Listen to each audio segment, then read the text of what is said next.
김성환의 시사야.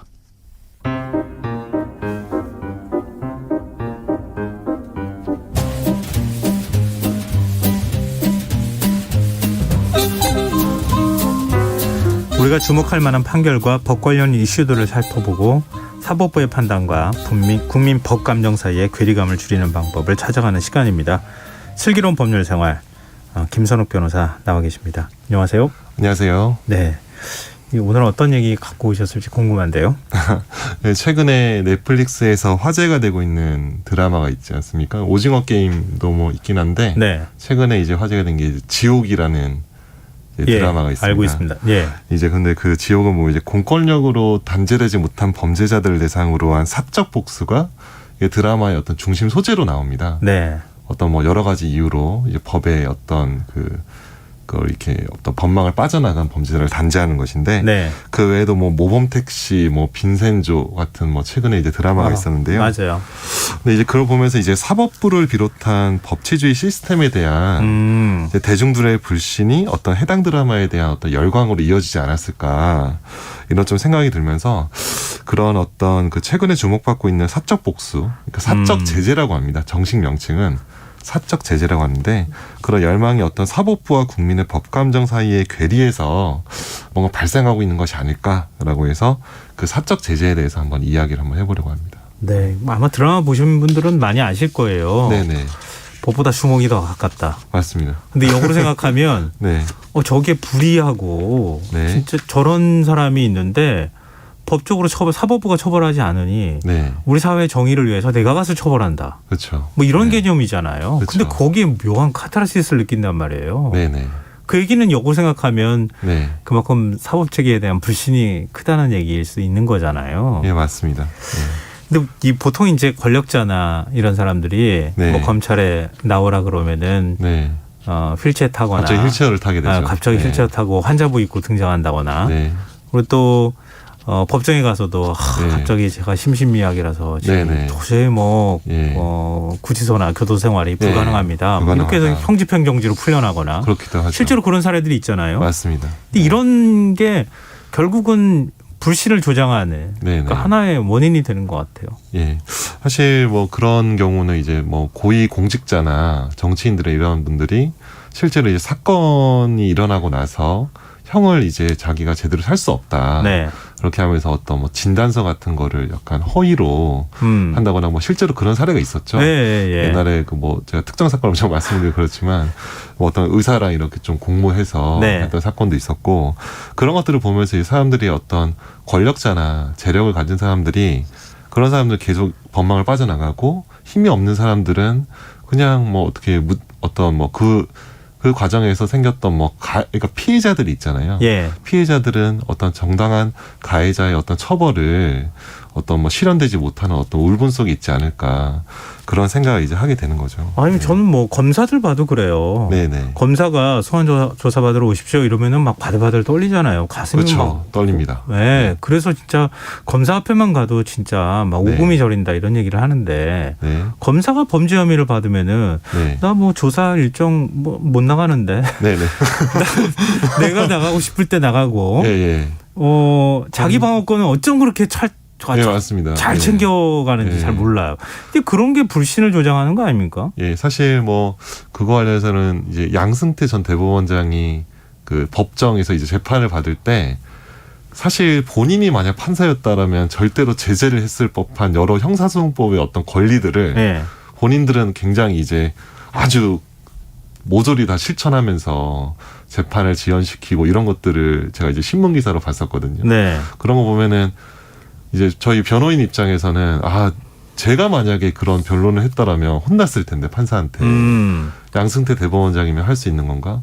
라는 생각이 또 들고, 근데 양승태 전 대법원장 빼고도 뭐 여러 어떤 재력을 가진 사람이나 권력을 가진 사람, 오히려 또 법을 더 잘하는 사람들은 더욱더 이제 어떤 이제 일반인들은 할 수 없는 어떤 수단들을 활용하는 게 아닐까, 그런 생각을 많이 하게 되죠. 그렇게 되면 그런 경우도 네네. 마찬가지예요. 사법농단 사건도. 네네. 이게 제가 너무 유감이 많아서 예를 들면 그런 거예요.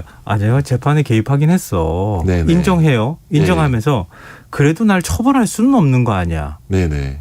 법으로 처벌할 수 있는 근거가 뭐야? 네네. 이렇게 얘기한다는 거예요. 그렇죠. 부끄러워야 되는 게 원래 정상인 거죠. 사실 어떤 근데 도덕적인 단죄 부분은 감수하고 있는 건데 법적인 제재는 피하겠다라는 전략적인 사고 방식이죠. 근데 제가 보기에는 어떻게 보면 뭐 어떤 자기 방어권을 되게 충실히 하는 걸 수도 있겠지만 굉장히 좀 제가 봤을 때는 아니 일반 예, 국민들의 자기 그 예. 방어권을 그렇게 보장해주고 그렇게 자신들의 방어권을 얘기해야 되는데 예. 뭐 하다못해 압수수색한다 그러면은 일반 네네. 국민들 휴대전화는 뭐 압수수색해가지고 빨리 비밀번호 대세요 막 네. 이렇게 해가지고 압수수색하는 거 아주 손쉽게도 하는데 손쉽게 하죠. 검사는 절대 비밀번호 안 풀어주잖아요. 예, 그렇죠. 압수수색도 그것도 부당하다고 막 주장하거나. 하고. 예. 그 너무 잣대가 다르잖아요. 이것 예. 때문에 국민들이 더 불신을 갖고 있는 거 아닌가 이런 생각이 드는데요. 네네. 그 드라마가 결국 많은 인기를 모으는 것도 이제 이런 것에 대한 국민적 이런 시각이 것도 많이 반영이 나오게 되죠. 된 거잖아요. 네네. 근데 그렇다 하더라도 네. 법적으로는 네. 이 사적 복수, 네네. 그러니까 법적으로 사적 제재라고 네네. 하더라고요. 네네. 이 금지가 엄격하게 돼 있는 거죠. 예.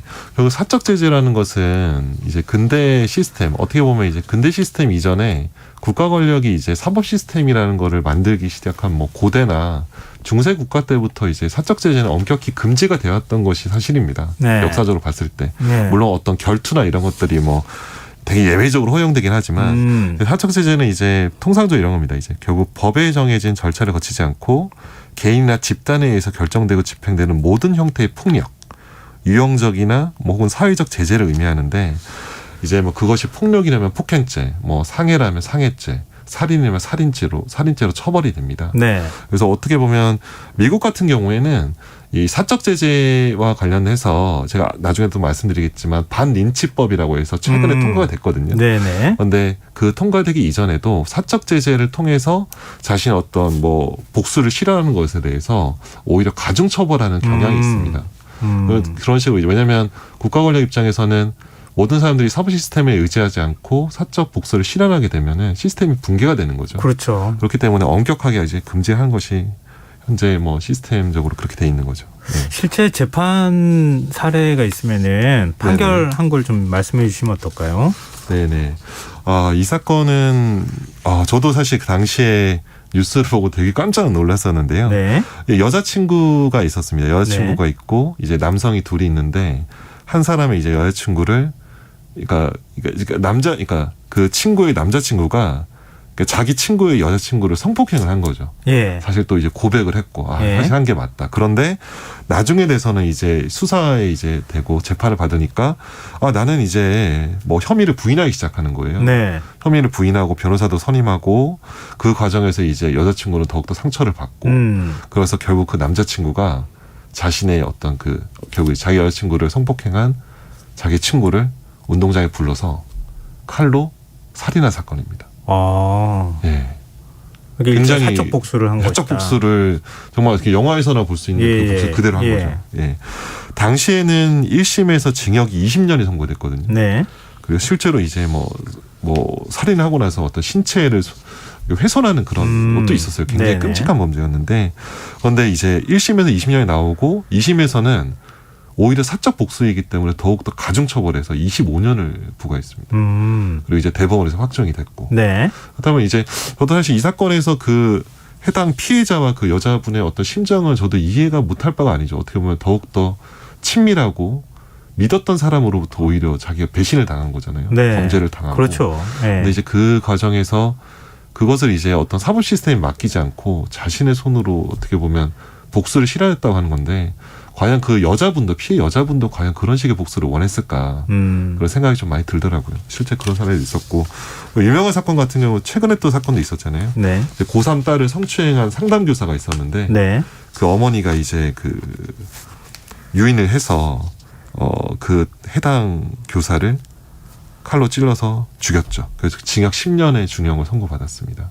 당시에는 이제 근데 어느 정도 좀 범행 동기에 참작할 바가 있다고 해서 오히려 약간 감형이 좀 되기도 했죠.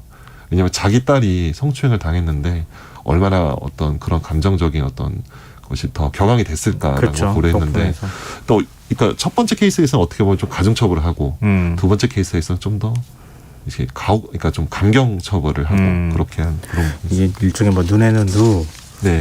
이에는 이, 네, 일종의 네. 탈레오의 법칙이라고 또 얘기하잖아요. 네, 맞습니다. 뭐 그런 게 사실 사실 굉장히 붕괴하게 되면 네네. 뭐 하다못해 이제 그렇잖아요. 자기 자녀가 누구한테 맞고 왔어요. 네네. 그럼 너 누가 때렸어? 가가지고 너도 그럼 맞아. 그렇죠. 이러면 이게 사적 복수가 되는 거잖아요. 그렇죠. 이게 전형적인 사적 복수죠. 네. 이제 부모가 그런 유혹에 아이들 싸움에 개입해서 그렇죠. 상대편 아이를 때리는. 네. 예. 근데 사실 경찰이나 학교에 신고하고 그렇죠. 저 제도적인 틀 안에서 그 제재를 받아야 되는데 네네. 그 붕괴한 마음이나 이런 것들이 폭발하면은 네네. 그렇게 연결될 위험이 굉장히 높기도 한 것 같다 이런 예. 생각이 들어요. 맞습니다. 네. 근데 이런 뭐 극단적인 상황이 아니더라도 네. 디지털 교도소라고 하는 것도 있지 않았었어요? 예, 이게 당시에 이게 올해 아마 2월인가 4월쯤에 이제 실제로 굉장히 이슈가 됐었는데 지금은 이제 폐쇄가 됐습니다. 근데 이제 성범죄 혐의가 있다고 추정되는 사람들의 신상 정보를 임의로 공개를 하는 디지털 교도소가 있었습니다. 뭐 물론 뭐 N번방 운영자나 뭐 이런 전형적으로 이제 알려진 사람들은 당연히 공개하거나 네. 그런 것들은 있을 수 있는데 문제는 뭐냐면 무고한 인물들을 공개를 하게 된 거죠. 아무 죄도 없는 실제로 사람을. 예, 범죄 대상, 그러니까 범죄를 한 사람이 아닌데 네. 그렇게 됨으로써 이제 특정 이제 어떤 남자분이 극단적 선택을 해서 이제 논란을 불러일으켰고 결국 이제 디지털 교도소를 운영한 사람 같은 경우에는 이제 항소심에서 이제 징역 4년을 선고받고 예, 중형을 선고받은 거죠. 4년 정도면은. 일종의 예. 네. 왜냐하면 이제 어떤 명예훼손을 이제 공공연화 했고 그로 인해 사람도 죽었고 그래서 어떻게 보면 이제 인터넷을 통한 사적 복수인 거죠. 직접적으로 물리로 행사하는 건 아닌데 네네. 그런데 이런 식의 어떤 신종 사적 복수, 사적 제재가 이제 충분히 일어날 수 있다. 현재 일종의 명예살인을 하는 거나 그렇죠. 명예살인을 하는 마찬가지인데. 거죠. 굉장히 네. 무서운 겁니다. 근데 우리 법에 사적 제재가 허용되는 게 있다고요? 예, 근데 뭐 우리 뭐 많은 국민들이 아시는 정당방위라는 개념이 있잖아요. 다른 뭐 자기 그것도 집에 사적 제재라고 봐야 되는 거예요? 그렇죠. 어떻게 왜냐하면은 그거는 사법 시스템에 의존하지 않고 뭐 경찰이나 군인을 의존하지 않고 네네. 자신의 집에 들어온 뭐 어떤 절도 뭐 강도범이나 뭐 네. 절도범에게 어떤 뭐 이렇게 뭐 몽둥이로 때린다고 해서 네. 잡거나 그런 것도 결국은 자기 개인적인 어떤 유용력을 행사해서 이제 그 상대편을 제압하는 거잖아요. 예. 그것도 일종의 아주 넓게 봐서는 사적 제재를 볼 수 있는데 통상적인 사적 제재는 포함되지 않고 왜냐하면 또 정당방위 같은 경우는 바로 옆에 경찰이 있을 수 없는 상황이 있는 거잖아요. 그리고 자기의 생명의 위협이 있고 네. 그런 거에 매우 엄격하게 이제 뭐 인정이 되는 것이기 때문에 이런 경우에는 아주 예외적인 어떤 사적 제재라고 볼 수 있을 것 같습니다. 근데 그 정당방위도 잘해야 되더라고요. 보니까 맞습니다. 예. 뭐 예를 들면 상대가 그냥 흉기만 들었다고 해서 네. 몽둥이로 만약에 때렸다. 네. 막 뼈가 막 부러지거나 이렇게 네네. 했다 그러면 그거 정당방위로 인정 안 되더라고요. 그게 이제 또 그게 과잉방위라고 있습니다. 정당방위를 하다가 원래는 그냥 뭐 칼을 들었는데 칼을 든 손을 쳤어야 되지 않냐. 근데 이제 뭐 머리를 때려서 뭐 계속 때려서 죽었다. 예. 그렇다면 이제 그건 과잉방위가 되는데 법은 사실 그 경우에도 처벌을 약간 이제 살인이 되잖아요. 그죠? 네. 죽었으면 그러면 살인죄형을 좀 깎아줄 수 있는 여지를 좀 만들어주고 있죠. 아. 정당방위 과정에서 흥분 상태가 되다 보면 사람이 네네. 또 과도하게 할 수도 있는 거잖아요. 근데 그런 저희 경우는 이제 청취자 김세윤님께서요. 한국은 정당방위 범위가 너무 좋습니다. 이렇게 또 의견 굉장히 주셨는데요. 좁죠. 네. 어떠한 경우에 주로 정당방위가 인정되는 거예요? 정당방위 같은 말씀해 경우 주세요. 인정이 되려면 자기의 어떤 경찰력에 의존하지 않고 바로 이제 본인의 어떤 생명이나 뭐 신체에 어떤 직접적인 위협이 있고 그 침해가 현재 있어야 됩니다. 네. 그러니까 이미 예를 들어서 절도범이 이미 강도범이 이제 저를 이제 또 위협하고 도망가고 있어요. 물건을 뺏어서 이미 도망가고 있었어요. 예. 나는 이제 이미 안전한데 예. 그때 따라가서 때리면 그건 정당방위가 안 되죠. 그거 안 되는 그건 거예요? 안 되는 거죠. 도둑을 잡기 위해서 네. 뭐 예를 들어서 몽둥이로 가가지고 이렇게 탁 네, 때렸다. 네. 그렇게 해도 안 되는 거예요? 그러니까 도둑을 잡기 위해서 하는 건 되겠지만 만약 강도범이라면 이제 칼을 들었거나 예. 강도라는 건 어떤 이제 위협을 가하는 거잖아요. 근데 위협이 끝난 상황에서는 정당방위가 안 되는 거죠. 그건 침해의 현재성이라고 해서 그것 때문에 이제 사실 많은 경우에 정당방위가 인정이 안 되기도 하는 거죠. 예. 굉장히 엄격하게 인정이 됩니다. 그렇죠. 당장 뭔가 너무 내 넓게 앞에 인정하면 있을 또 때. 안 될 것도 같고 네네. 근데 조금 더 넓게 인정해 줘야 되지 않나 하는 예, 생각을 예. 하기도 하는데요. 근데 실제로 판례에서 종종 인정이 많이 됩니다. 최근에. 예. 그렇군요. 예, 예. 예전보다는 조금 더 예전보다 넓게 인정하는 점점 추세라는 예, 말씀이군요. 예. 우리가 이제 민사 사건 같은 경우에는 네.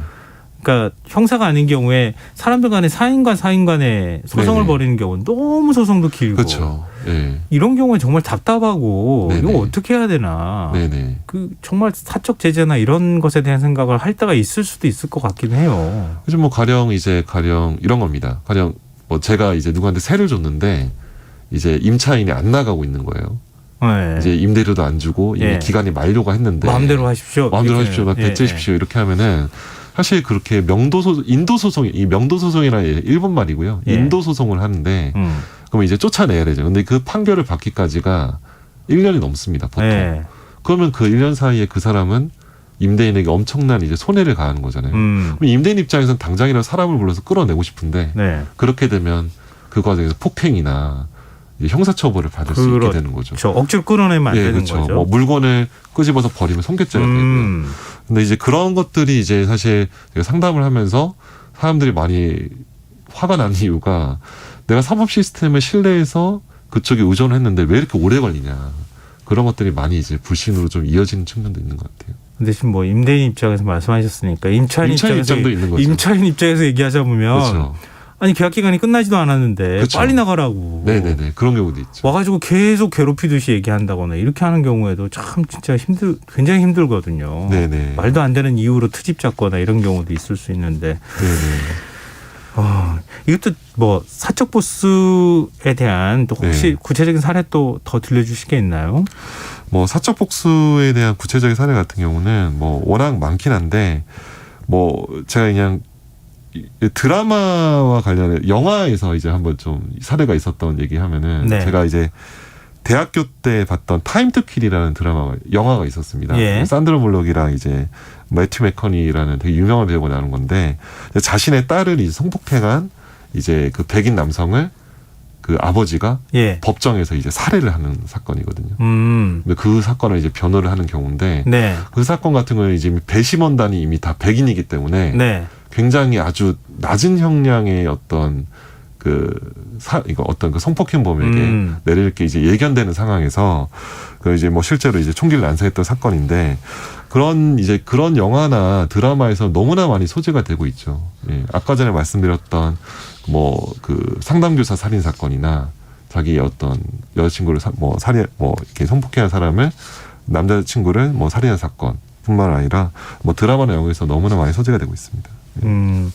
사실 사적 복수라고 하는 게 앞서 말씀하셨던 것처럼 사법 체제에 대한 불신에서부터 비롯된 것이라고 볼 수 있다. 이제 이런 거잖아요. 네네. 우리 한국 사회 그 한국 사회 지표 같은 경우 발표된 걸 보면 네네. 검찰이나 법원의 신뢰도가 굉장히 낮잖아요. 네네 맞습니다. 뭐 국회도 굉장히 낮지만 네네. 아마 그 과거에 유전무죄라고 하는 그런 인식이 지금까지 많이 남아있기 때문이 아닐까 그런 생각이 저는 좀 들더라고요. 뭐 늘 사건 나올 때마다 그런 얘기들을 많은 분들이 하고 그러시니까. 네네. 실제로 이제 범죄를 저지른 사람이 어떤 그 범죄에 상응하는 처벌을 받지 못한다라는 근본적인 불신이 이제 그러니까 뭐 어떤 사적 복수나 사적 제재에 대해서 계속해서 대중들이 관심을 가질 수밖에 없는 요인이 되는 것 같습니다. 청취자 7626님께서요. 네. 6726님께서 우리나라에서 법 집행되는 걸 보면서 해도 너무한다는 생각이 한두 번이 아닙니다. 우리나라만의 특별한 도덕, 윤리, 상식이 통할 만한 배심원 제도가 필요해 보입니다. 특히 법꾸라지들의 네. 엄격한 상식적 배심원 제도가 꼭 필요합니다. 판사는 형량만 결정하게. 이거 택도 없겠죠? 이렇게 본인 스스로가 이렇게 또 말씀도 해주셨어요. 조윤수님께서 사법기관이 피해자랑 상관없이 용서를 해주잖아요. 반성을 한다는 이유로 네네. 이렇게 얘기해 주셨는데요. 지금 이 얘기도 지금 안 여쭤볼 수가 없어요. 네네. 너무 우리 국민들 시각으로 바라봤을 때 형량이 너무 낮아요. 양형 기준에 문제가 있는 것도 이런 사적 복수에 대한 유혹에 빠지게 한다거나 사법 불신을 낳게 하는 한 원인이 되는 거 아닙니까? 네. 사실 양형 기준 뭐 어떤 중대 범죄자에 대한 형량이 너무 낮은 것이 대표적인 사건이 참 이름도 떠올리기 좀 싫은 조두순 사건이 있지 않습니까? 그 당시 이제 12년형을 받았는데 네. 조두순도 사실 심신미약으로 형이 깎였습니다. 원래는 이제 그 피해 아동에 대한 어떤 범죄가 무기징역까지 갈 수 있는 범죄였거든요. 네. 그런데 당시에 술을 먹었기 때문에 판사가 심신미약을 인정해줬고 무기징역이 심신미약이 되면은 7년으로 줄어듭니다. 무기징역이 7년 이상에서 그리고 그 당시에는 유기징역이 15년까지였거든요. 네. 그러니까 7년에서 15년까지밖에 형을 선고를 할 수밖에 없는 거예요. 그런데 이제 그게 워낙 문제가 되니까 나중에 어떻게 했냐면은 무기징역을 깎아도 10년 이상 해라. 7년 말고 10년이고 예. 술을 먹어서 심신미약으로 인정해준다고 하더라도 무조건 판사가 형을 깎아줘야 되는 게 아니고 깎아줄 수도 있고 안 할 수도 있다라고 법을 바꿨어요. 워낙 심신미약이 많이 문제가 되니까. 예. 그래서 그 사건으로 인해서 우리나라 사법 시스템의 형량이 많이 이렇게 좀 바뀌는 계기가 되긴 했죠. 맞아요. 그 우리 사회가 많이 바뀌어가고 있구나 하는 걸 그런 것들을 통해서 좀 느끼는 것 같아요. 뭐 살인죄의 공소시효가 없어진다거나 네, 그렇죠. 이런 것들도 역시 마찬가지인 것 같은데요. 사적 복수가 뭐 사적 개인적 감정으로는 내가 이렇게 복수했어. 이렇게 자기 스스로는 그런 생각을 할 수 있을지 모르겠지만 결과는 굉장히 끔찍하죠. 사실 사적 복수랑 그렇고 이제 사적 제재라고 해가지고 이제 미국에서는 사실은 이제 아프리카계 미국인들에 대한 린치들이 굉장히 이제 옛날에 유행을 했었잖아요. 그걸로 인해서 뭐 1880년부터 한 몇십 년 동안 뭐 살해당한 사람이 뭐 5천 명이 넘었다는 통계도 있기도 한데 그런 경우에 이제 보면은 그 사적 복수에 이제 동참하는 사람도 사실은 자기의 영혼이 파괴되는 겁니다. 네네. 예. 그 뭐 친절한 금자씨라는 영화를 보면 알 수 있고 그 당시 이제 니체가 이제 이런 말을 했잖아요. 괴물과 싸우는 사람은 그 싸움 중 괴물이 되지 않도록 조심해야 한다. 너가 심연을 오랫동안 들여다본다면 그 심연 또한 너를 들여다볼 것이다. 이런 격언이 있는데 사적 복수에 대한 열망은 사실 사람을 자기 스스로도 망가뜨리는 거다. 자기 스스로 망가뜨리는 부분도 있습니다. 예. 저희 청취자 0228님께서요. 김 변호사님 딱딱하고 어려운 법률 용어가 아닌 그냥 이야기하듯이 말씀해 주시니 참 좋습니다. 이렇게 의견 보내주셨어요. 감사합니다. 매주 수요일 2부 슬기로운 법률생활 많은 청취 부탁드립니다. 저희 김선욱 변호사는 여기서 보내드려야겠습니다. 슬기로운 법률생활 지금까지 김선욱 변호사와 함께했습니다. 고맙습니다. 감사합니다. 오늘 모바일 상품권 당첨자는 홈페이지 공지사항에서 확인하실 수 있습니다. 김성환의 시사야 오늘 여기까지 하겠습니다. 편안한 밤 되십시오.